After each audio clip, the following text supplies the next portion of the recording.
Hi everyone, I'm Airier, and today we're checking out QosmicVoid's next video on the theory behind the entire story of Hunter the Parenting by Bruva Alphabusa. I'm kind of a fan of these because, while I've seen the videos he's covering, which is, for me, weird to do anything like that, I have an idea where he's coming from. While I might not always agree on his philosophical points, they're freaking amazing that he would make them. I really enjoy getting to these on time and not multiple weeks or months late. Goddamn goldfish memory. More importantly, you guys know the deal. There's a link below to the original video. Hit it up. Let's get started. Hunter the Parenting is a series which intentionally leaves a great number of questions and mysteries in its wake. True. Being based on world. This video will assume that you have seen Hunter the Parenting in full, major spoilers that may impact your enjoyment of the series ahead. Yeah, honestly, considering this is a reaction to a theory video about the series itself, if you haven't seen the original one yet, one, hi, thanks for joining, but also, why? I legitimately do not get it, but glad you're here. You're going to be spoiled. The original is still fun, though. Of Darkness, a property known for having like 8.5 different secret societies.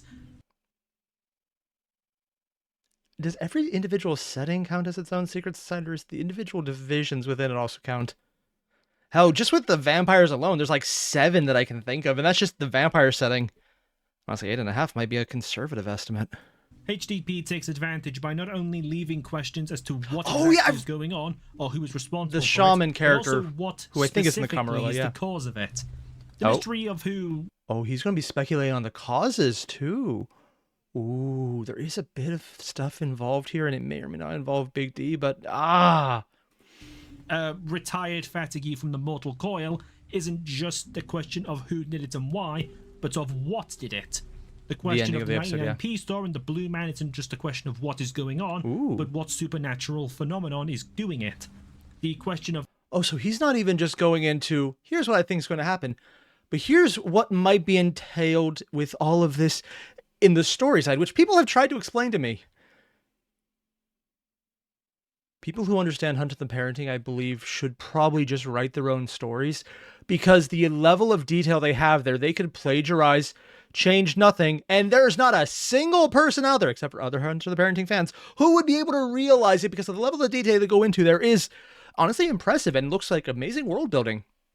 Or they should just do what Hunter the Parenting is doing and make their own setting within the setting and just get the licensing for it, because at that point it's not even going to be hard work for them. It's just something that I already did. Of horse isn't just what his ramblings mean, but also what godforsaken nightmare they are. Yeah. It establishes dozens of questions with hints that could take you in any direction to keep you guessing. And of course, none of that takes away from the fact that the questions of who did it and why are still present. It's a perfect storm for theory crafting. And I just realized Big D is a guy who likes to joke around, is not a big fan of the system, and has a horse child. Is Big D essentially Loki? Or like the in-universe version of him? Because people have told me a lot of gods are basically just vampires. Or other supernaturals, but mostly vampires. A lot of vampires, because the vampires do actually deal with humans a lot. I'm wondering if it's something like that. Just really old hunters. Actually, the more I know about the mythology around the Norse, it probably fits better in reality than whatever they did in here, which is probably way more fantastic. Yeah. I am not a theory channel. That'd be a bit of a weird way to open it. This is your 3rd video about theories for this specific web franchise. I do not believe you get to say that, Cosmic. I don't also care because your shit's good regardless, but I don't think you could say that. A video like this, but this isn't a normal video for me, and nor is how I'm going to handle this one. When I make videos, I tend to adhere to a few criteria. I try to use language in a certain way as to only refer to what we do know. I try not to date my videos, and I avoid putting out blatantly wrong information like the plague. It's a point of personal pride, and having... Well, that's a good point, because it's a theory, it could be inherently wrong. And I know what he means by theory is this is what I think is going to happen based on what we see here, as opposed to this is what's happening based on what we see here. Although my personal opinion, theory and any literary analysis are so inherently entwined that they're more or less just an overlap at this point, with small distinctions. Having information on my channel that is either wrong or unrepresentative of me is something that causes me great personal pain. So theory content is not exactly the kind of thing that I would normally do. However, with the release of Chapter 4, my thoughts on the whodunit, and a number of other theories, and at the request of a great number of people, I've decided that, alright, I will make a video going over the various theories of Hunter the Parenting. Also, one of the things I'm really hoping he covers here is not just so much who do you think did it, but all the various bodies within the or not even Hunter the Parenting, just the White Wolf franchise of the old world, or even New World of Darkness if they decide to go into that. Because there's so many options. Having a greater awareness of it makes the story deeper, because I'm assuming Bruv, Alpha Boost, and everyone involved has that knowledge already, so they would be aware of, okay, here's what things could fit here. What are we going to choose? As opposed to us, is like, we have no idea, so we're going to assume it's vampire somehow, because that's the only thing we know. Which is exactly what I would probably be saying, unironically, if people had literally not told me everything else about this setting, which is so much crazier. Up until you get to the high end of the vampires, it's yeah. Low levels of vampires start at what you expect level. Low levels of werewolves, mages, mummies, like everything else starts at a, oh god, what am I looking at level? Even mages at that level are like, okay, it's not that crazy. And then it goes to, oh, it is. Shit. But this will be a different kind of video. Namely, I fully intend to delist this video the moment it becomes outdated and put it into a public playlist so it's still available but not on the main channel page. Honestly, as long as you give good reasoning for your thought process and you spend more time talking about here's why these are the possibilities that could exist within the universe, you wouldn't need to do that. And considering how he usually structures his videos, that's what I'm assuming he's going to do. I could be wrong, though. So there are three options if you're viewing this. Option 1 is that you're seeing it while it's public.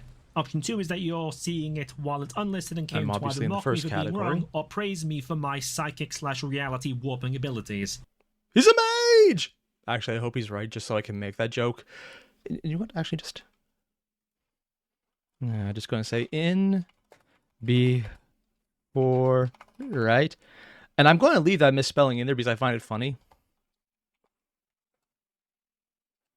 He's rapping.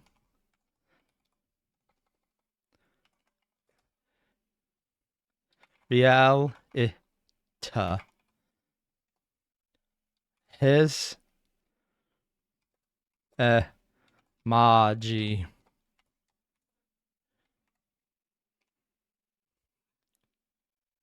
I don't know why, but the misspellings make it funnier for me. And send.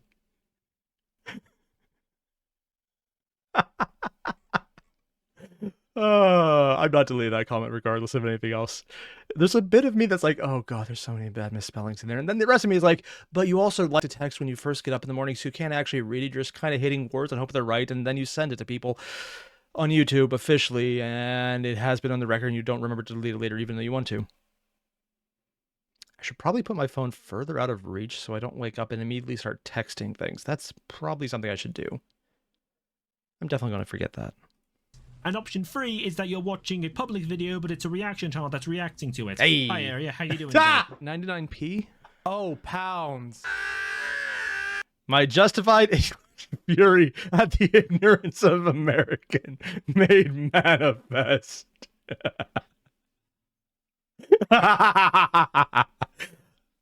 And I will just like to let you know, as an American, we like your fury. Please, keep it going. So, I'm not going to go over every single theory in the series, just the ones I find particularly interesting or have something to say on. Some of them I will provide my own theories on, and others I'll recount and then give my opinion on the theory itself. Ever since I got into HGP, I've done an ungodly amount of research into the various game settings and rules of this universe, so I'd like to think that I have some interesting perspectives to add. And finally, this won't be edited to the same extent as the D or Kevin videos were. This is more of a stream of conscience type video, so I'll be more prone to... I mean, can you imagine someone just doing a stream of conscience video, just giving their unfiltered opinion about something, whether people like it or not? I mean, can you imagine someone risking that on the internet? The joke, of course, is me, but let's be honest, that's the majority of videos out there that are not heavily edited by people who can tolerate editing. The reason I do these videos is because I can't stand video editing. I legitimately look at that and feel like there's a panic attack coming, followed by having one, and I'd rather avoid that.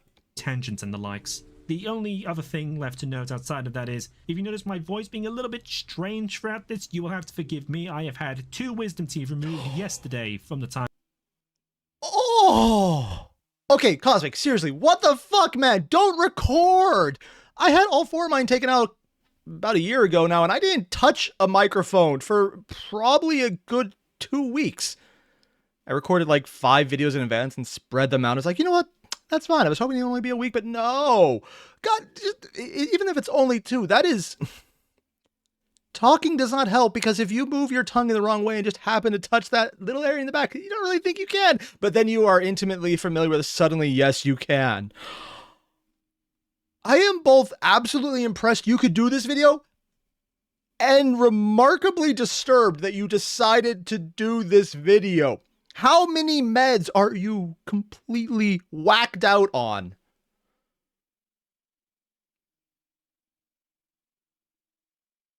Oh. You know, usually I'm the insane one. He's making the good points. Here, it's like, you know what? I think this is one of those random times where I'm the sane voice of reason. This should never be the case. Don't record videos while whacked on meds. You say things that would probably get you interested in a reaction channel, and that's never a good idea. Time of recording this, I am in pain. Never let it be said that I'm not dedicated. Okay, this is not dedication, this is absurdity. The best way to start this off is to just jump straight into it with some of the more minor theories. Kevin's So this is a small personal one to start with that I've barely seen anyone mention, so this should be a fun start, and it should also reveal what I mean when I said we'll talk about theories. Some of them will be big ones like the whodunit of Chapter 4, which we'll be getting to later. Yeah. But some of them will just be small, fun ones like this. Speaking of which, disciplines are vampiric powers, to make it incredibly simple.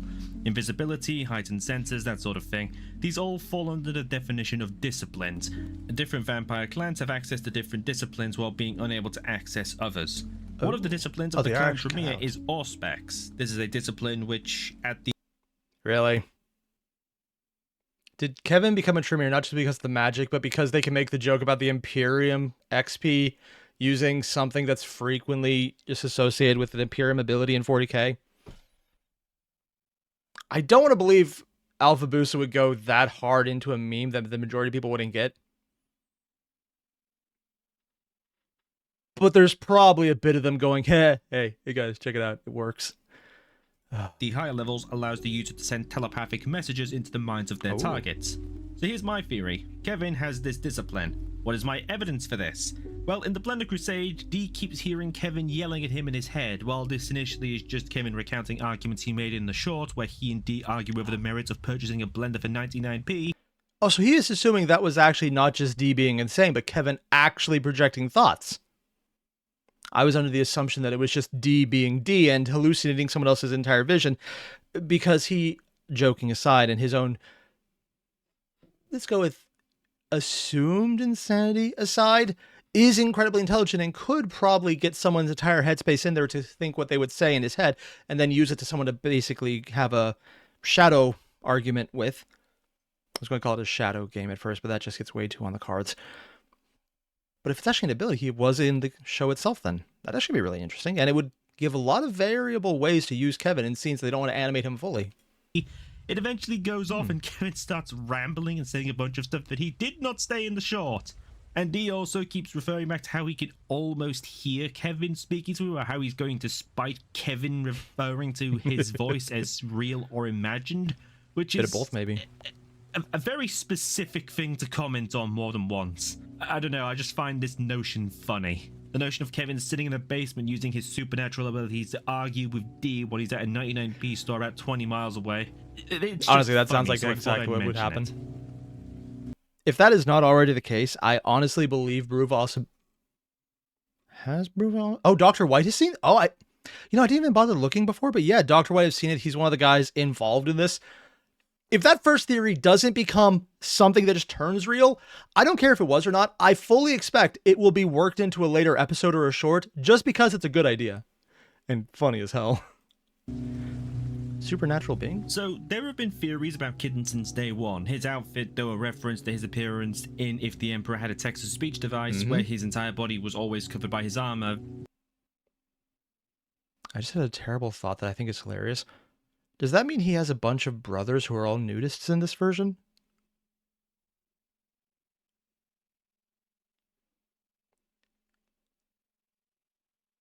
They might. And that's kind of awesome. This also seems to have been the subject of some theories of what exactly he's hiding underneath it all. Yeah, I've In been one of chapter the 3, when speculators. Kitten is stuck in a hole by Piotr, he does this cat-like pose. Admittedly, okay, I just realized they gave him some significant cake. I think I'm using that word right. I'm not entirely sure. I thought they just did it as a joke, but I'm also not entirely sure. And also it translates to fuck you. And in the audio log, Something Is Wrong with Horse, he also tells a story of how he first encountered the vampire and ended up in a fist fight with it. Vampires are notoriously far stronger than humans, so the fact that Kitten survived at all is a miracle. I've actually said, or a lot of people told me he could be a ghoul, he could be a vampire of his own right, and a few speculated that he could be essentially a cat werewolf, which, I mean, admittedly would be absolutely hilarious to me and funny as hell. Moreover, he managed to kill the vampire by kicking it out a window and then onto a spiked railing below. To actually kick someone out a window requires a lot of force. Wasn't there an entire problem with a skyscraper not built to code and things broke? Nah, I don't think they would make that reference. It's one, well before that happened, and two, I think it was the siding, not the windows that were not up to code. So I don't think that's the reference. I think that this theory may also That's be British, tongue-in-cheek backed up by Dor mistaking Kitten as a member of the British military and then requesting a CQC, close quarters combat encounter. That feels like foreshadowing. More importantly, this next part where he accepts. Because Kitten should realize that Dor is probably more prone to actually being able to do it than Marcus, who would cheat it out somehow, and probably in a way that's even more devastating, but in a way that is not actually a fair fight. To me. Anyway, these factors combined have led people to speculate that Kitten is some sort of werebeast. Oh yeah, heard that I think one. this theory makes sense, but well, I'm of two minds about it. Could they do half werebeast, or like someone who just isn't aware they are yet? We got bats, snakes, alligators. I don't even know what some of these are. I know that style's more Eastern, but I don't even know what the rest are. And they're cuddly here. That's weird.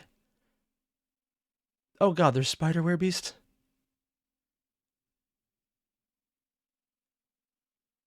Nope. Nope. Nope. Nope. Nope. Well, I'm of two minds about it. On the one hand, this could be an interesting way to diversify the main family, but also I feel like it could take away from these are regular humans fighting against the supernatural tides of the world. They're supposed to be regular humans? I thought they're supposed to be the essentially craziest assholes imaginable, with a nigh immortal father who has a talking horse son, and even if it's biological or not, it doesn't really matter. I get that they're supposed to be human, but regular, I'm going to disagree with you on that one. But a lot of that's because I'm coming into this thinking them as the Emperor XP, the Custodes XP, the Primarch XPs. Thinking of them as regular human is never something I thought would ever be attributed to them, because I always figured they're either peak human in sense of insane things they will try and sometimes succeed to do, or there is some kind of shenanigans up with it. Now, I mean, I fully expect them to be at least mostly human, but I could see them being something else if it fits their narrative drive. And just regular, though. Honestly, Kitten would be the closest to that, and even he probably wouldn't fit that role well. Boy would fit easier into that. And honestly, that's the person I think would actually count closest to a regular human, who then becomes obscenely good at what they do, because that's what they were heading towards at in TTS before that was brutally murdered by Games Workshop. Yeah, still not over that. World sure about the regular, thing, though. which I really like. I like stories of underdog, regular, everyday people forced to combat the overwhelming powers that be. They count as underdogs? I'll be honest, their shenanigans aside, I usually don't expect them to go into a fight they can't win. There's people who could do that so far, but so far it seems like they're really not the underdog. partially because we haven't been in a situation where it looks like they're the underdog yet. They look like they're a competent faction who knows what they're doing with members who might not have complete information, but the leader, Big D, is the person who knows what's going on, and they are clearly shown to play it insane. But also, when it comes down to it, especially considering the interrogation videos, Big D knows what's going on. He can outthink himself, which is the biggest reason to think he's insane, because he can talk himself in circles, and sometimes intentionally so, and for good reason, sometimes not. But they don't feel like a minor faction, which admittedly, having been told the scope of the story, yeah, he is. As we've been shown so far, his family would be a small thing. He still might count as something bigger depending on what we find out his backstories. And even just his age alone would mean that there's something not natural about that. But I'm going to disagree with them being the underdog faction, at least as they've been portrayed so far. That might change after the 4th episode if they just get walloped. Not even lose, but lose in such a way to highlight, oh yeah, even though you're an incredibly competent, knowledgeable, and probably somewhat way beyond human, like superhuman levels, your enemy is beyond that. I don't think they would do that just because it doesn't seem like something Brew of Alpha Booster would aim towards on a narrative level, because curb stomping is not actually usually that funny if it's the focus. I'm just going to disagree with Cosmic on this one. I think they're human plus as opposed to regular human. It's a small distinction, but it's a very important one because they don't feel entirely out of their depths. Out of their knowledge base, sure, but they can still respond even when they fuck it up. It could be more down to personal preference, but that's what it is. But considering there are games Preference-wise, like it's fine. Mage and Werewolf in World of Darkness, which can have regular people finding out that they're not so regular, I think it'd come down to how well it's executed, to be honest. So we'd have to see, though if there's one thing I trust Ogre Papanong to do well, it's executing their That's how you say that? I thought it was Ogre Poppening. Ogre Papanong. I'm definitely mispronouncing that. writing twist well. They are bloody masters at it. Yeah, It's yeah, they are. something to think about, at least. Assuming the kitten is a werebeast of some kind, then if they wanted to keep up the cat motif, then it's likely he's a bastet of some kind. A were An actual kitten. As for which kind, there's a couple of options I could see. A Simba might make sense since they're lions and the lion is the national animal of England. He could also be It is? For some reason, I always thought it was a pigeon. Maybe that's just because they have a bunch of them. a Cilician, as they're one of the only were-feline breeds native to Europe that I can find. There's But native they're cats. also rare and tied to the Fae, and, you know, Oh, burn the Fae. If they wanted to make I mean, I don't know too much about the Fae other than they are things best avoided because someone had told me and I was like, you know what, I want to block this from my mind. So I blocked it from my mind. But honestly, the more accurate to human mythology you get to the Fae, the more that's a standard way to look at it. Yeah. make him very cat-like, he could be a Basti, but that's all up in the air. Basti? Another option is that he's a kinfolk. Basically, one of his relatives somewhere down the line was a werebeast. Oh, so he's not the beast, he's just related to one. So it's literally kin folk. Which, based on how that word is constructed, kin would be family and folk would be the people of. So it's like people or the family of your people, or just relative, essentially.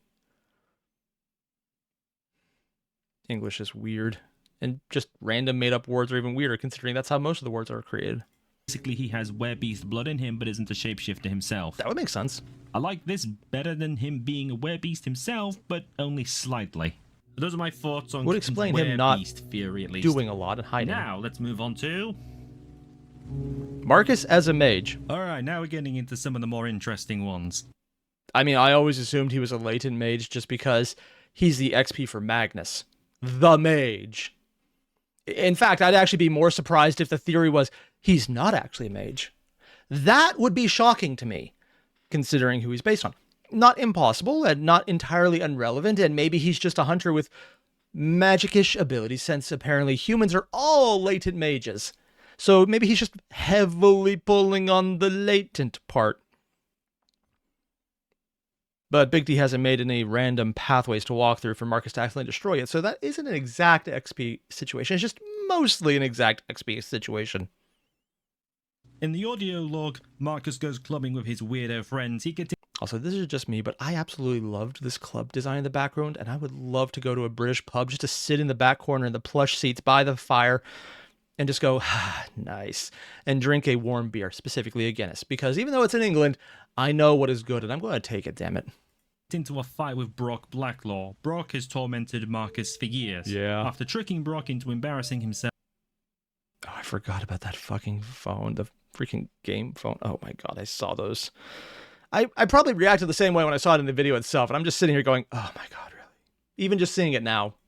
Marcus challenges Brock to a drinking game in which his drinks aren't alcoholic, but Brock's are. When Marcus reveals this, Brock snaps out of his drunken stupor and they get into a fight. During the fight, Marcus grabs a family heirloom stool of some kind, and Brock attempts to negotiate in exchange for it and Grimmel, who he has grabbed hold of. During this, Marcus agrees and says, I swear though, if you try anything, the sickness of dogs long past will haunt you. So after the exchange, Brock goes back on his word and keeps threatening Marcus and his friends, and that's when the shenanigans begin. Brock pulls out a switchblade, it falls apart. He pulls out another, it detonates in his hand. He pulls out a bigger knife and a cop shows up. And then it's revealed that a lot of the drinks that he had just had were part of a recall, namely, they had been infected with salmonella. Yep. And I remember people in the comments telling me, this seems really kinda like someone's pulling magic shenanigans. Wait. And the cop that showed up is the one that was the ghoul, so there's even a magic related, potentially a ghoul for the Tremere? No, he was the Camarilla, not the Tremere. I think it was the Tremere because it was the group Kevin was with, so it would be a magic related ghoul. Honestly though, I'm pulling a blank on which family specifically he's a ghoul for, so I could be completely wrong on that one. Marcus's friend Elise seems to contemplate this for a moment, but then rejects the thought out of hand. But it's pretty clear something has just happened here. Like, there isn't really any getting around that. And they're fact. highlighting by having the question dialogue is too. precisely what has happened. Marcus doesn't seem aware himself of what exactly just happened either. When questioned by his friend Harry and how he set it all up, he flatly denies having done so. And it's unlikely he's lying about that either, because if he was lying and just trying to hide what he had done, then one has to wonder why he didn't use whatever the hell this was against Piotr in the 3rd chapter. Seems weird to use it against Brock, but not against the vampire trying to slaughter his entire family. So, whatever has happened here, he isn't explicitly aware of it. And there are a couple of options that I can think of. Oh? The first one is the obvious one, and that's that Marcus is a mage, but... Which I would find not just obvious, but the most sensible, because again, Magnus XP. But I'm kind of curious what the other options are. This one, it's just self-evident.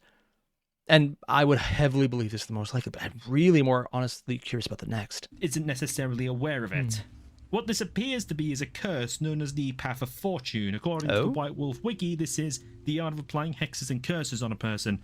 For the curse to work, the user must harness their hatred and spite against the target, preferably with some parts of them at hand. These curses activate themselves when coincidence would allow them to. They can also incur blessings, which... yeah, no, that's pretty much exactly what happened. Like, that's... They get blessings? Oh, but the cop walking in for bonusing to him, yeah. Word for word. That's pretty undebatable in my mind. The main issue is that, according to Mage the Ascension, a mage can't learn the paths because they aren't true magic. Oh? This is going to get confusing, so stick with me on this. To sum it up as briefly and broadly to the point that ward scholars are going to be hunting me down in the streets and saying that everything I've said is wrong, there's a lot of magic. I mean, you get people doing that even when you're not wrong, so that means nothing. But there are two main ones. True magic and sorcery. Oh? Basically, humanity can be split in two when it comes to magic. The awakened, which are mages, and the sleepers, which is everyone else. Magic itself can also be split in two, which, for the sake of simplicity, is true magic, which mages use, and not true magic, which is basically everything else. Oh? So sleepers cannot use magic, but... Wait, so there's true magic, which the mage has, but then there's also the magic. There's the same magic used by everything else. Is that including every other faction? Maybe it's just inherent magic then? But they can use sorcery, because sorcery is kind of like a math test. If you do everything right, there is a correct answer. So if sleepers follow specific instructions exactly, they can perform sorcery. Oh. Sorcery is different from true magic in that it's not nearly as powerful, but it also doesn't incur paradox. Because you're following the ritual path that people believe hard enough that it's working, so it does work. And it's not just you, probably. I'm sure there's more to it, but that's probably an easy shorthand. Paradox being something that happens when a mage uses magic too obviously. Basically, magic is powered by belief, so the beliefs of sleepers also impacts how magic is seen in the world of darkness. Admittedly, it's always surprising a mage powerful enough didn't just decide to break the world by making everyone believe something. I mean, can you imagine a bunch of people believing non-real things? I mean, oh god, it's a good thing this happened in the early 2000s, because the internet was a thing here, but if it happened even a decade later, man, it would be way different a setting. Mage wants to fly, the rest of the world doesn't think that they can, and so Paradox slaps them across the face and calls the reality cops. I cannot go one topic in World of Darkness without going on like 6 different tangents. Anyway, the reason that I mention all of this is to basically say that if you're a mage and you want to avoid Paradox, you have to do so in a way that sleepers will accept. They won't accept you turning into a dragon, but they will accept you firing a gun, the bullet bouncing off the walls like 16 times and then hitting the target. Admittedly, the good old-fashioned, don't worry everyone, it's a gas leak and we're recording a movie, is not a bad option. It gets a lot of attention, but it looks like special effects. That is technically possible, and thus is called coincidental magic, whereas turning into a dragon would be vulgar magic.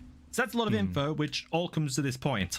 If Marcus is a mage, but isn't aware of it, then he is demonstrating some magnificent control over his abilities that he doesn't even seem to know he has. Magic isn't like turf shit that I mean Harry Potter. It's not like you can just say abracadabra and then wave a wand and the thing happens. There are mages that work like that, but they do so seemingly for the show of it and because Paradox has worked differently in centuries past, and we're already so deep into things that Marcus would have no way of knowing about any of this. I'm not saying it's impossible for him to be a mage, that is a perfectly rational conclusion to come to given the evidence. The term reality does come up a few times, and magic in this universe is basically reality warping. And this team doesn't use words carelessly. And it could be that I'm looking way too far into this, but I'm not sure if this is what demonstrates Marcus being a mage. I'm suggesting that there may be another explanation, one which I find incredibly funny. A funny option. Maybe he just is really lucky, because I have no idea if there's just standard levels of unconscious reality warping, but that would be fun. I'm thinking about all the times I've seen SCPs with that exact premise, and they're hilarious to me. Usually broken as fuck, but funny. I wonder if one of them's going to be, he's actually a changeling, he just doesn't realize it yet. Absurd beyond belief. But that would be more fair. It is exactly the kind of thing that this team of writers would do, and also would prove me correct in my belief that we shouldn't treat these characters as straight-up proxies from TTS placed into World of Darkness, because if I am right, that is proof Ogre Papanon are using that knowledge of how people view this series to fuck with us. So, I mean, yeah, Horus is a horse who's not evil yet, and dying.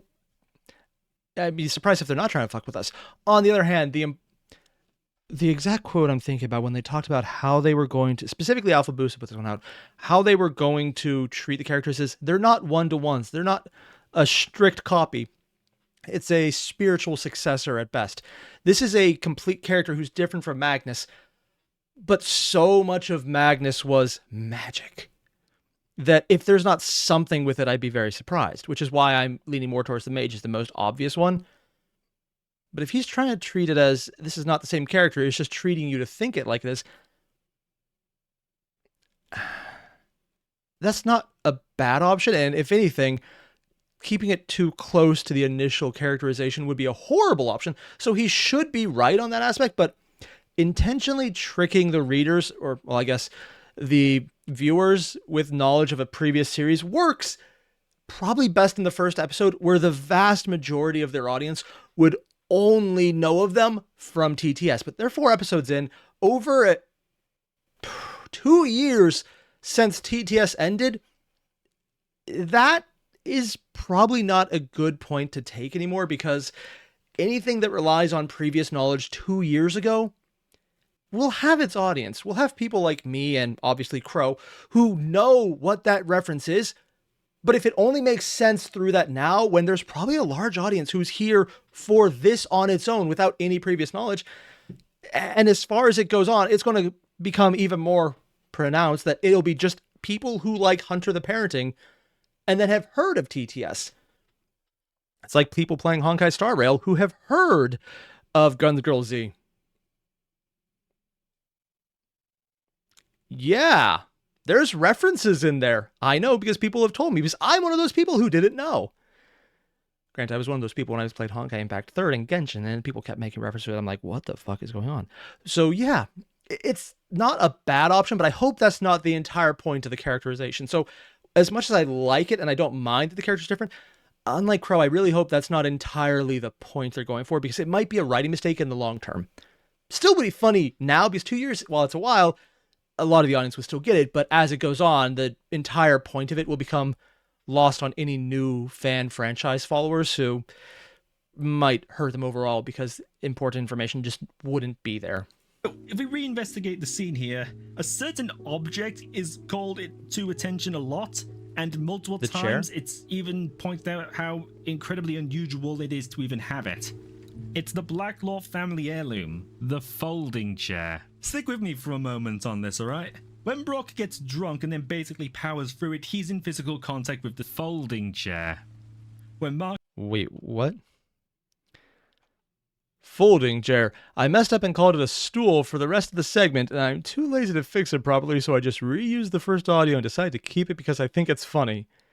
Admittedly, a stool would make more sense considering setting the folding chair sounded weird. I thought it was actually a mistake on Bruva Alpha Boosa's part. When Marcus makes his curse threat against Brock, he's also got hold of this folding chair. Both of these are made incredibly clear each time, and the effects of both are quite clearly in line with the Path of Fortune I mentioned earlier.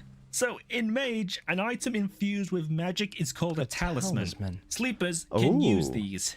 My personal theory is that this stupid folding chair is actually a talisman. That may also explain why Brock is so concerned about it being broken. Assuming he knows about magic, then he would understand the implications of what would happen.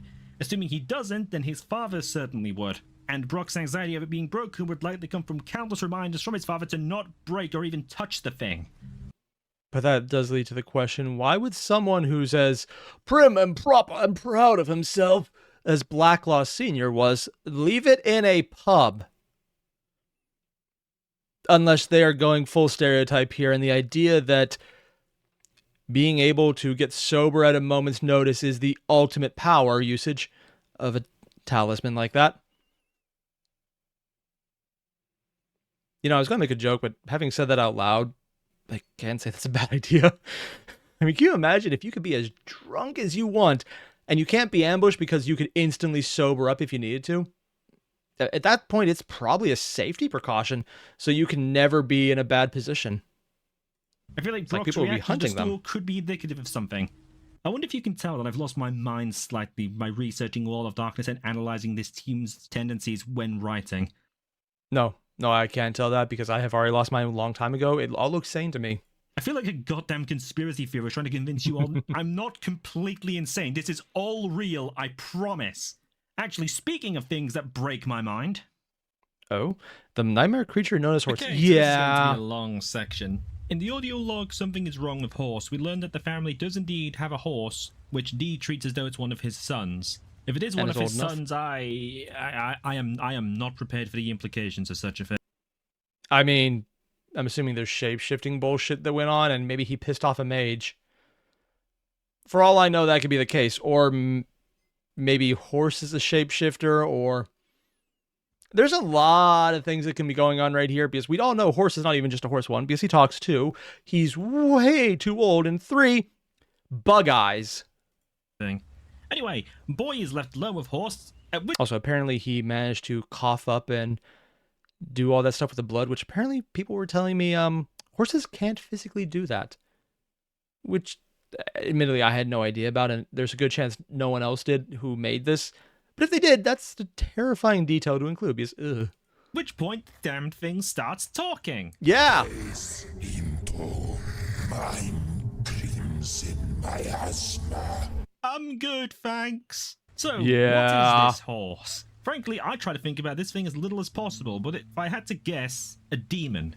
Demons in World of Darkness are capable of something called a possession, where they basically cut the soul out of a living creature, usually one with a very weak will, and then they place themselves in the body in place of the soul. This grants them the ability to separate from the abyss, which is hell in the religious sense of the word, and interact with the mortal realm.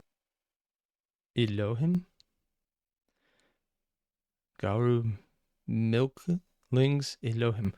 Kine and kindred, Garu. That would reference... Kindred is the vampires. Garu is the werewolf, or just the were faction. Milklings, I'm assuming, is humans. Elohim, I have no idea about. Kine. I thought that was also a reference to vampires, but I could be mistaken. Also talks about the Elohim, which is usually a reference to angels. Oh! Demons are fallen angels, so... I mean, I guess that would make sense for fallen angels, but I thought there's a couple different ways to interpret heaven in this universe, and it's either they're machines or they're dead because the mages took over. I don't know which one is being used. I don't know if either one of those is accurate, although I have no idea regardless. It's weird. In religious scripture, Elohim can refer to both demons and angels. However, in the world of darkness, demons are referred to as the fallen, which could be indicative of something. He doesn't mention the fallen, but he does mention the Elohim. In fact, interestingly, the only two main groups he doesn't mention in some form or another are the fallen, explicitly, and the wraiths. And there is also the fact that very few people are even supposed to know about the Elohim, so my guess is a demonic... Oh, so they're actively not something people know about. But if Horse knows, there's a good chance D would know. Huh. Maybe this is how D learned all his stuff? Or, no, he seemed to be there already. Possession. But not mentioning wraiths is interesting to note, at least. There'll be more about wraiths later, so we'll get into that. Oh god, we're getting into those guys. But what exactly is Horse saying? Now, that is subject to a lot of debate, but it seems to be a prophecy of some description. As always, it ultimately comes down to the execution, but I don't particularly care much for prophecies as a concept when it comes to storytelling. Actually, let me go on a related tangent here for a moment. I dislike prophecies and fate as a concept in the same way I dislike, say, future sight in some series, because they basically remove any defying the odds elements from the narrative. I know where he's coming from on this, and a lot of it's because when people do the fate, the prophecy, the seeing the future aspects, it does remove the entire defying the odds, because you either know you're going to succeed or you know it's hopeless. Or you go down the Oedipus route and you really would be better off if you said, well, fuck this. It's like, hey, you had a prophecy that I would do this? Can't do it if I'm dead. Yeah, if you know what Oedipus is. Yeah. Antigone was a good story, with a lot of touchstones that were used later in Dune. But also, it was just annoying as fuck to read. Because the entire time I was just going in the back of my mind going, oh, this is way too Alabama for my taste. Oh. I could have said Kentucky, but I'm a little too close right now and they might find me. But I also think a lot of his issues is with people who are just bad writers. It's lazy. When you have future sight, and the entire point of the future sight isn't to fight it, it isn't to be the underdog, not just against the setting, but against your own perceived, obvious, and guaranteed end, then I think that's usually just lazy writing that just did it as a gimmick and has no idea what to do from there. Because what is the better fight than man versus obstacle, or man versus environment, but man versus self, because they're the person fighting against the prophecy, so you're really fighting against yourself for what you would normally do. It can be used otherwise, but just man has prophecy, man follows prophecy, prophecy happens, is boring. I think this is more, he's just found really bad interpretations of it. For example, this would be like looking at Dune, which is all about, I should probably stop right here and just say, I'm about to say some very spoiler-heavy things for Dune, which, admittedly, are for a book that came out more than 50 years ago, but for a series of movies, hopefully, that haven't all come out, hopefully, and does have a lot of context that I'm going to be sharing that would count as spoilers. That aside, the first few books of Dune, I've read most of them other than the last one, Chapter House. I just never got around to it. I need to, I've heard it's fine, but I just never did. The first few books of Dune are about, you have future sight, you use it to get the guaranteed win. Followed by, well, we see the future and it's guaranteed and there's no fighting in it. And the more you try, the more it doesn't matter because there's a bunch of bad futures. And the one you want is nearly impossible, so you have to force it. Followed by, we forced it onto the good path. It sucks. How do we break future sight? That's the entire arc. Have future sight, win. Have future sight, hate that you win. Have future sight, break future sight because free will is the baller. I hate that I described it this way, but that is actively a correct way to look at the entire series of the first 3 novels. And then I don't know how Chapter House ends, so I'm not going to talk about the next 3, but that is a good way to look at the first trilogy, essentially. I need to go finish Chapter House one of these days. For anyone wondering, Chapter House is the final book within the Dune saga written by Herbert himself, as opposed to his son Kevin J. Anderson. I think it's Junior and Anderson, but whatever. They're fine, but I prefer the original sometimes. But this is more just my own tangent to say, it's good when done well, or the tautology, it's good when good. And in his case, it seems he doesn't like it because he's had bad. So it is bad. Like there's a prophecy, and then you watch the journey and the narrative is constantly going, will our heroes succeed? Yes, they will. It's been preordained. You established that from the beginning. Why are you pretending that this is even a question? Okay, so he's not just talking about fighting as prophecy. He's talking about the Romeo and Julieting of it. Although he's going with, they're preordained to win. He's probably talking in base level fantasy here, where the prophecy that the chosen one will end the darkness and save the world. So Legend of Zelda style. Where the Legend of Zelda works because you're actively dying a lot until you figure it out. Not saying I sucked at those games and died a lot and never figured it out, but goddamn Turnova. Twinova, Rovra, I cannot even say their name. I hate that boss so freaking much in the freaking sky fishing. I'm not repressing memories at all. This day, my favorite example of future sight and the likes comes from a series called Tokyo ESP. Oh, I don't even know where this one of the characters has future sight, but it's incredibly limited to just a few seconds, and he isn't seeing the future so much as he's seeing like thousands of possible futures all at the same time. Oh. And then taking the actions required to arrive at the outcome that he wants. Oh, it's an but this anime does and mean manga. that if he's I'm in, gonna check this say, a out. fight with someone and they're better trained, better skilled, and more knowledgeable than him, it is possible that there is no outcome in which he can win. Because knowing you're going to get your ass beat is like knowing you're fighting someone who's better than you, and they're not going to need to take it seriously because they're better than you. Future sight doesn't make you good. It just makes you aware that you're not good. Basically, I like Prophecies and Fate in only 2 scenarios. It's less about preordained outcomes and creating your own, or just utterly obliterating them outright. Yes. Yes. Just making sure that we all understand I'm analyzing this under duress. Now, there are a number of Because he's doing this while legitimately probably fucked in the head on pain meds, which still won't be effective because, for example, when I was on my meds, I was given 2 different brands to work with. One was ibuprofen. The other was Oxycontin. Take a guess which one actually had an effect, because if I took Oxycontin, everything felt great except for the pain. So I was literally left with nothing but pain. It's like, hey, you know how there's a bunch of other feelings in your body? They all went away and became a nice, cool mesh that you didn't really feel. I was like, oh, that's nice. Except for the pain that you're trying to gauge and just remove, so there is no feeling except pain, and you can only hyperfixate on it. I need to go repress that memory. Thank you very much. I'm just going to just not think about it. Also, ibuprofen was a godsend because it was way more helpful at dulling the pain than Oxycontin was, because that was a thing. Yeah. Honestly, the only reason I took those fucking waste of pills is because I probably would have legitimately poisoned myself on ibuprofen. Otherwise, I have no idea how he's doing this video. I've already said that. I'm standing by that. This is probably one of the biggest big ball moves I've ever seen, and also the biggest, if you were in America, I would call in a welfare check right now, because something is wrong, and it's probably a lack of medication or so much medication that you think this is a good idea, and either one is a problem. theories online, and I'll be using some of them as a launching off point. I'll put links to them in the description. Also, Horse talks a lot of ye old English, so the way to translate this is to look at the words and see if we can form something coherent by looking at their translations from ye old English, and also finding World of Darkness terminology. I also feel the need to point out, we don't have a lot of reason to suspect that this prophecy isn't dependent on information that will come out in episodes to come.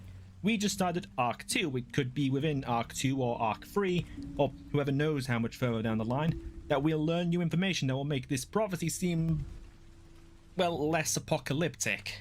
Entirely possible, which would actually be an interesting way if he's not trying to scare Boy, but give him an idea of what's going on in his own way and just making it absolutely terrifying, which would be hilarious. But also considering some of the comments that came out after this, showing that Bruv Alphabusa, his entire team, Ogre Papanung, I mispronounced the name, but whatever, have the chops to do something that is sad and dark and slow-paced and remorseful, as opposed to the usual tone of, this is stupid, oh god, it's scary, why is it hilarious? Or the last episode, which was, oh god, what the fuck? Admittedly, there's a lot of various ways they have written things. It's mostly humor, but they're good at the rest of it too. We're pretty much Hell, trying even to the decode action it based scenes. on Arc 1 and assuming that we have everything we need. It's just worth Yeah, that would be- considering that we may not have all the information needed to properly decode it.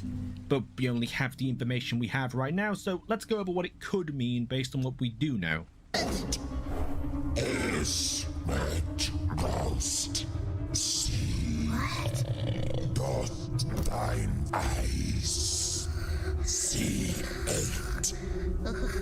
Freaking man. Now, an oracle in World of Darkness tends to refer to a specific type of mage which has achieved ascension.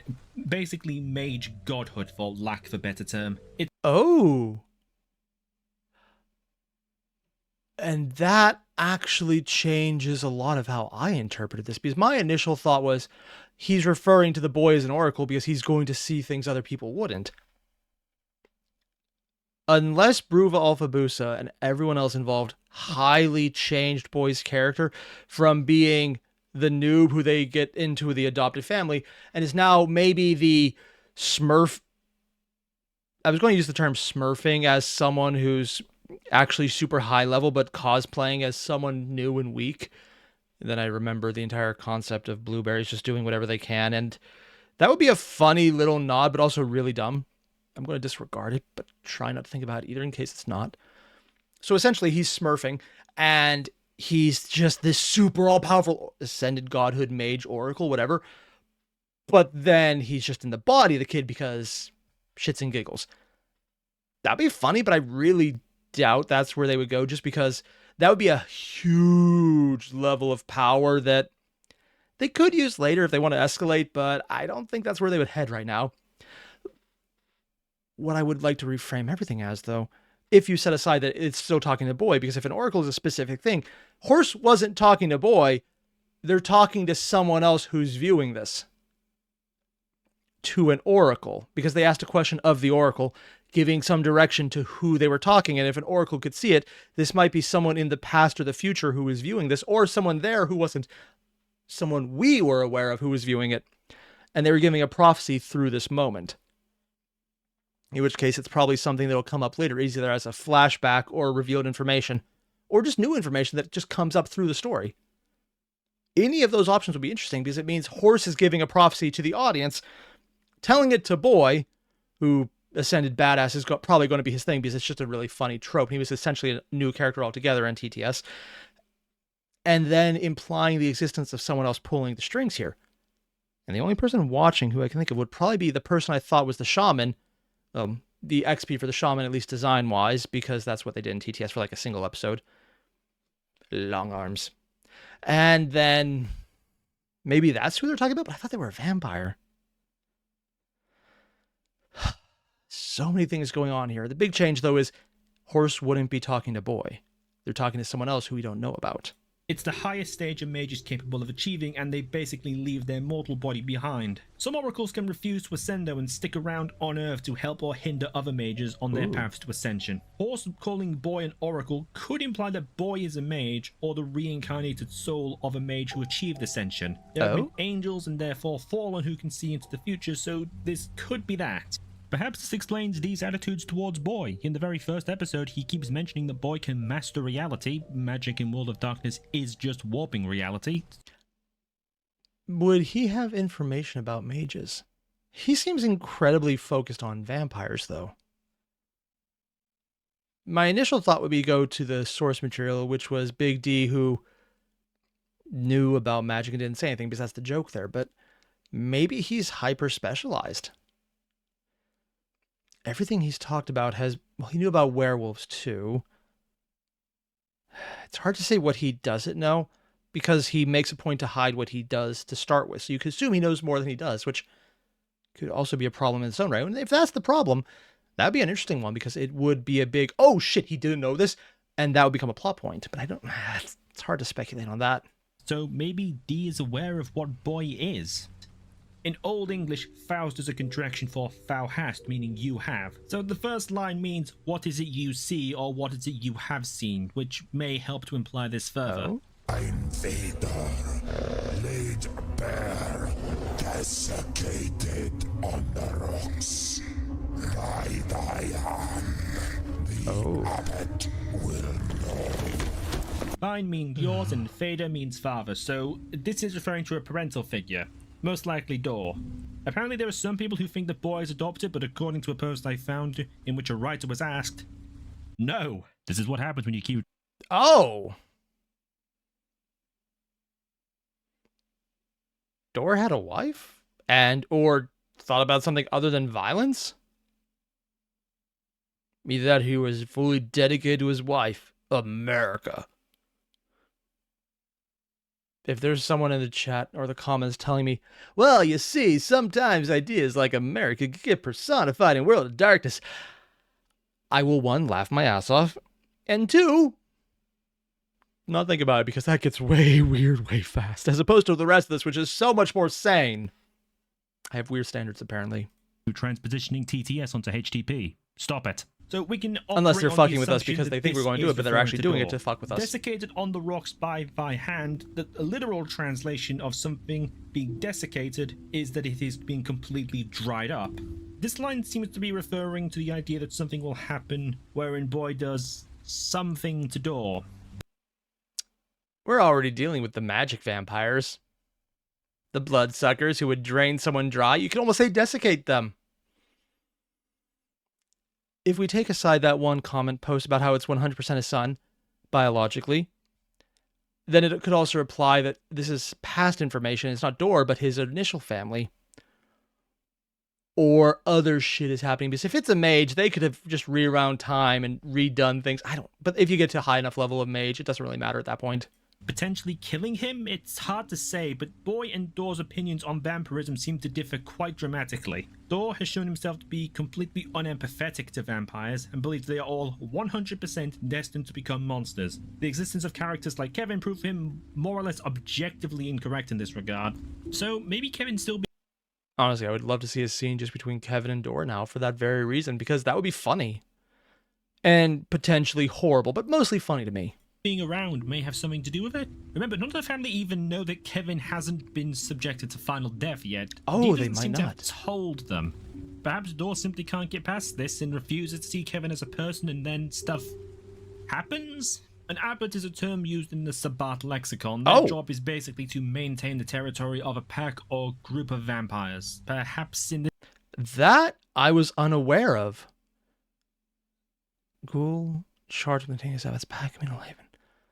Which we might know about because it's probably the people at the 99-pound store. Huh. At least that's what I would assume, considering they were the ones who we knew were talking to vampires. And the other person who's a ghoul that could possibly fall into this would be the ghoul who was feeding on Kevin, who would know exactly anything that happened. We don't know specifically what the cop is doing for them. Just that he's really easily bribed.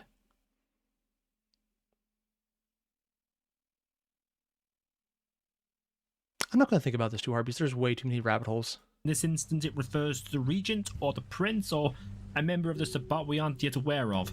Whoever it is, it's referring to someone of major influence within vampiric society. Unless it's something else.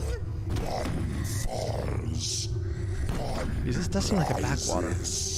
Damnation. The third eye opens. Now, this is an interesting line, mostly because it is so open to interpretation and fully depends on what the two part of this means. Of two could mean a lot of things. Assuming Boy and Marcus are both mages, it could refer to them. But to me personally, when I think of the term of two, I think of couple, as in a romantic couple. Oh, that's... I mean, yeah, that would imply these two dying. And honestly, I hope they don't, just because they're just so cute together. I just like scenes with them. And if they happen to end that, not having those scenes would just be disappointing in general. Yeah, it's just my own desire to have more scenes of them just being cutesy together is literally my reasoning for not wanting that plot line to happen. But he was going one of two. And I was thinking there's a lot of people who could be paired up this way. My first thought, oddly enough, was Blacklaw Sr. and Big D, especially because there was the mentions of he shall wish death upon his flesh and he will not be granted it, which would probably be something along the lines of, hey, you're a vampire now, or hey, you're a mummy now, or just some other horrible things. Although I don't think you're a mummy now is a possibility unless you already was one and we just don't know that.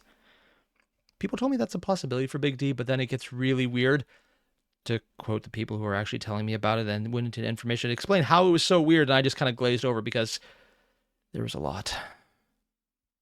But I wasn't going with these two because they don't seem to run on the same level of fighting and the same level of enemies. I could see him and Brock, because they seem to be more antagonistic, going one-on-one. Unless story issues change here.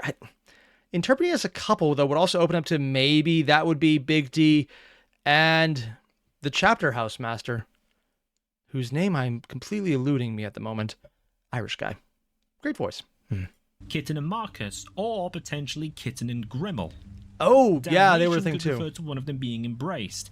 Souls are a thing in World of Darkness, and when someone becomes a vampire, their souls are considered condemned by God.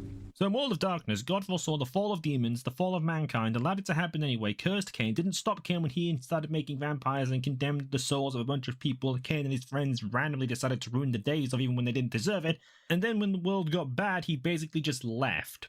Is it just me, or in World of Darkness, is God kind of a gaslighting, abusive, spiteful asshole? Yes.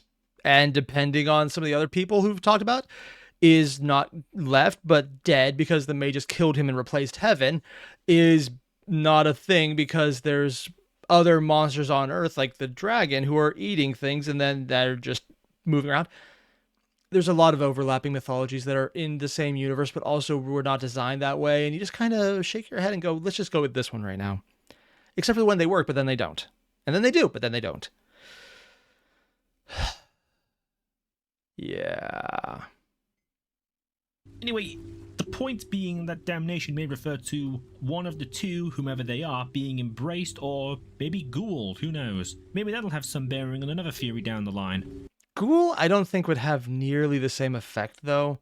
Just because they're already dealing with a ghoul, it wouldn't be that big of a stretch. Hell, they're already dealing with a vampire.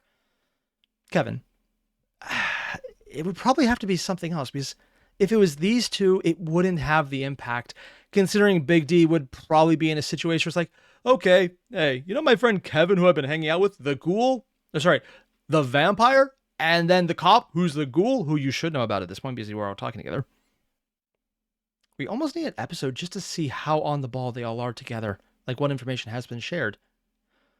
Although it would also make sense why we wouldn't have that kind of information, because us not realizing who knows what, because we assume everyone's up on the ball with what we know, might also be a good way to show the confusion when someone's like, I didn't know that! And make mistakes based on it, as long as they lampshade it by pointing out after it's been done that they're working on incomplete information that we thought they knew. Which would be a good way to show Big D's thought process, because we know his thoughts, we know he understands, and an easy way to see why he makes a mistake is by also making the same mistake and assuming someone else knew what we already did, because it's so obvious anyone should know it except they don't.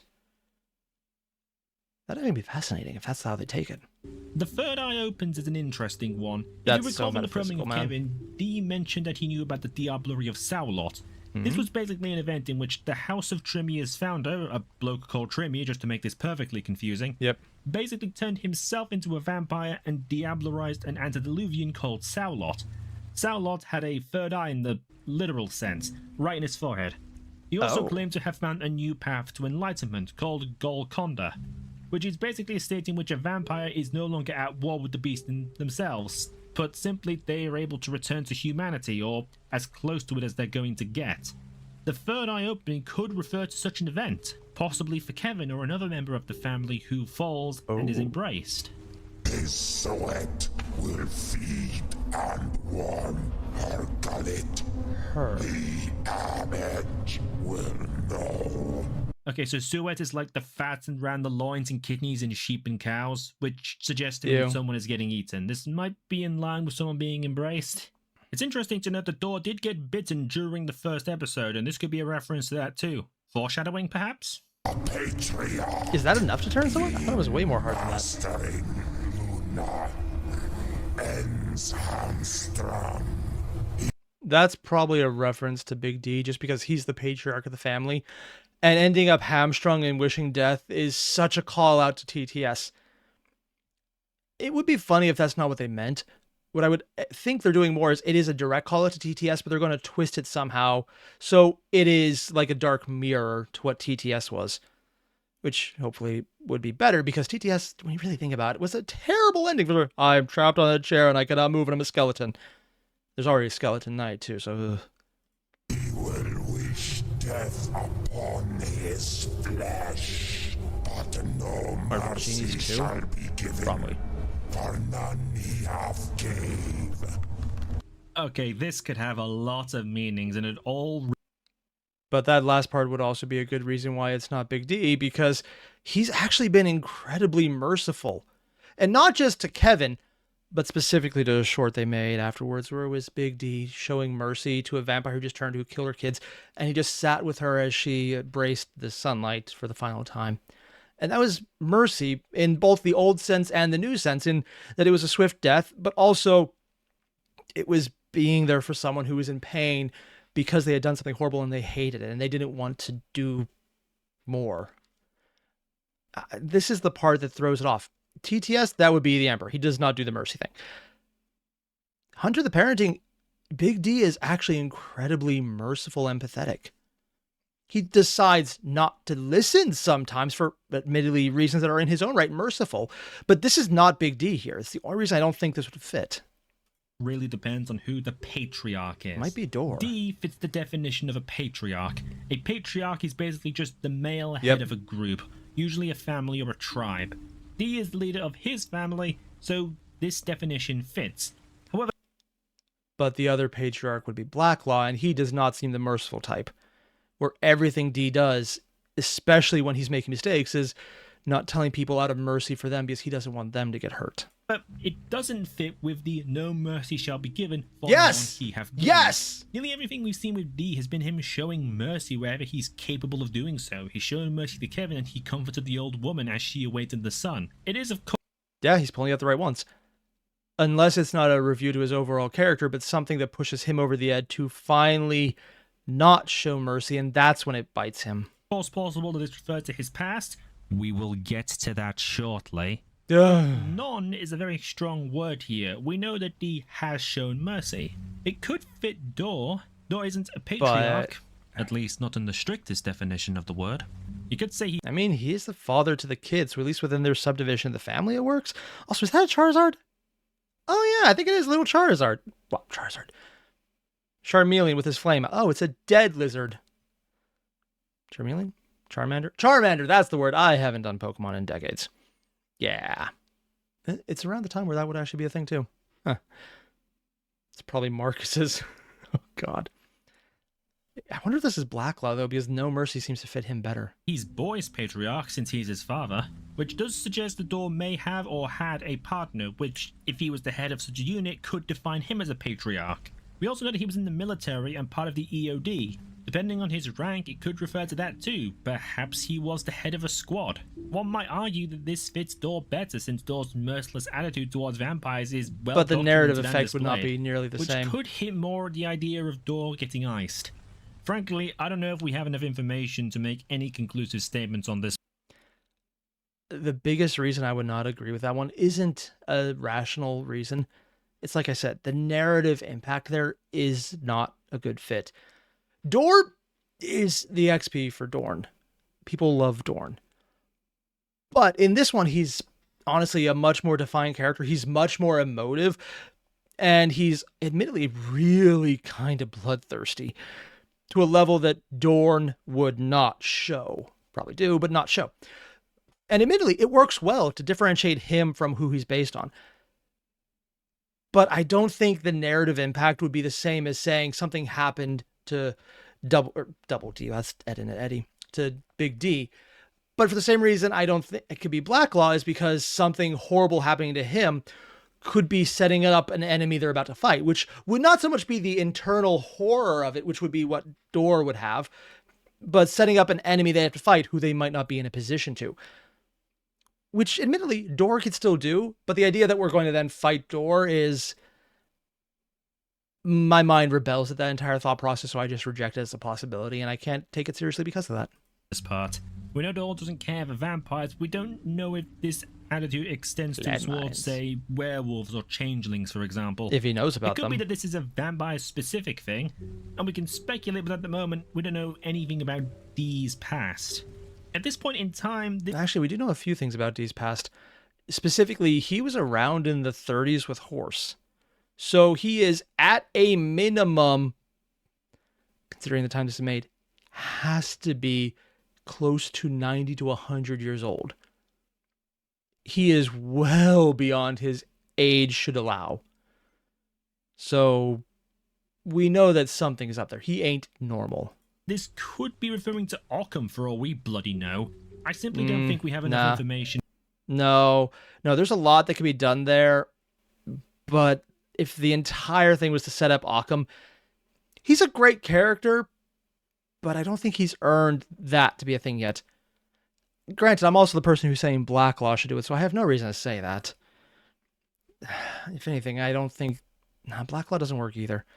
It really makes best sense if it's Big D who's doing it, or they're bringing in someone else who would be a massive aware moment of, oh shit, that's the XP, followed by, oh shit, that's the XP.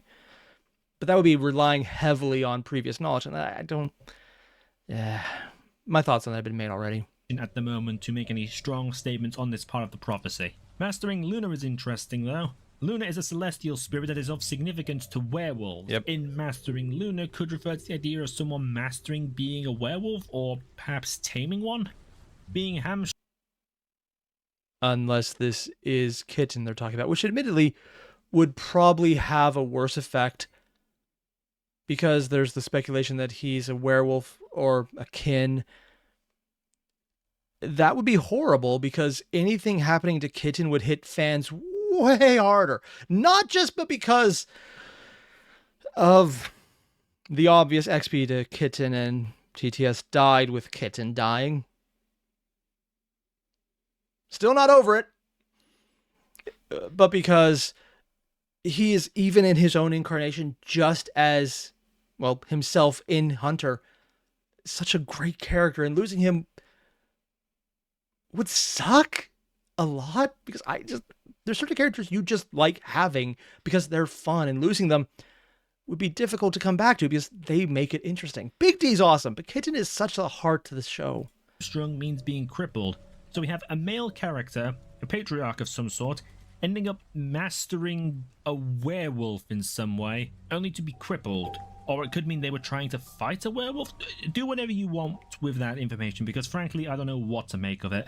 I can tell that someone has spent a lot of time working on Horse's ramblings here, because this is the most infuriatingly vaguely worded prophecy I can imagine. There's like 7 different meanings for every single bloody line it could take. It is driving me up the wall. Yeah. Rising tree shall signal war's end. Although I'm assuming the 3 does refer to the 3 main powers for the werewolf side. We already talked about Luna.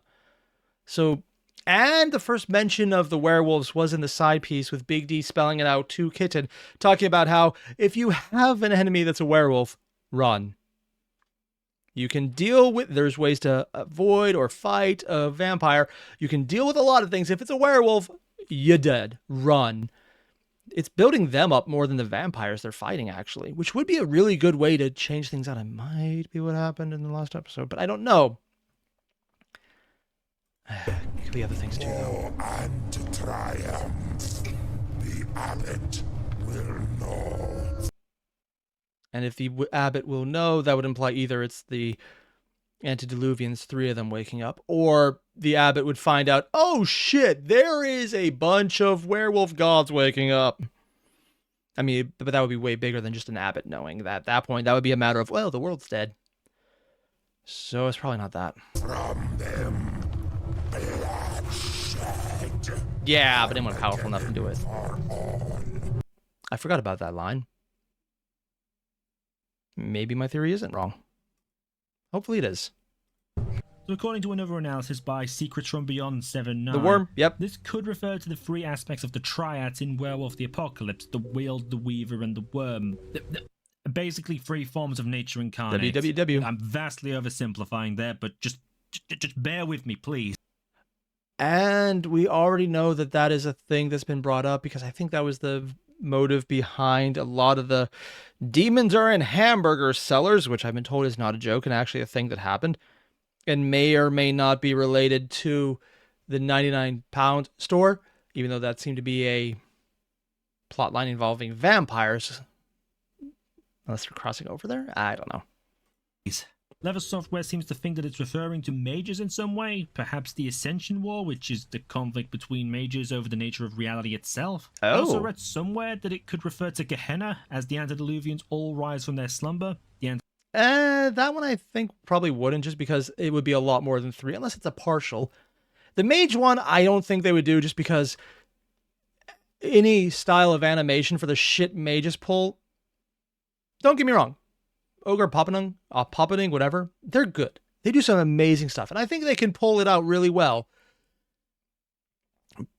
But that would be such a high bar to set when you have that many mages doing that many things.